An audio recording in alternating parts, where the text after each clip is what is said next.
ఈ ప్రమాదం జూన్ 12న జరిగింది. ఇది లండన్ వెళ్తున్న ఎయిర్ ఇండియా విమానం, బోయింగ్ డ్రీమ్లైనర్ మోడల్. అహ్మదాబాద్ విమానాశ్రయం నుండి టేకాఫ్ అయిన కొద్దిసేపటికే ఈ విమానం మేఘానినగర్ ప్రాంతంలో ఉన్న ఒక వైద్య కళాశాల హాస్టల్లోకి దూసుకుపోయింది. ఈ ప్రమాదంలో విమానంలోని 241 మంది ప్రయాణికులు మరియు సిబ్బంది అలాగే హాస్టల్లో ఉన్న 29 మంది కూడా మరణించారు.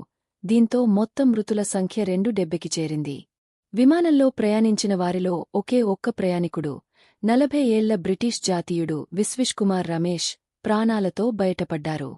ఈ ప్రమాదంపై directorate general of civil aviation దర్యాప్తు ప్రారంభించింది. America national transportation safety board మరియు బోయింగ్ కంపెనీ నిపుణులు కూడా దర్యాప్తులో పాలుపంచుకుంటున్నారు.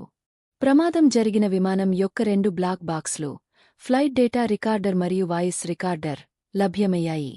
వీటి విశ్లేషణ ద్వారా ప్రమాదానికి గల కారణాలు తెలుస్తాయి. ఇంజిన్ వైఫల్యం, పక్షి ఢీకొనడం, పైలట్ లోపం లేదా సాంకేతిక లోపం వంటివి ప్రమాదానికి సాధ్యమైన కారణాలుగా నిపుణులు పేర్కొంటున్నారు. మృతుల కుటుంబాలకు ఎయిర్ ఇండియా 25 లక్షల పరిహారం ప్రకటించింది. ప్రమాదం తర్వాత భారతీయ విమానయాన సంస్థలు తమ బోయింగ్ విమానాలపై భద్రతా తనిఖీలను పెంచాయి.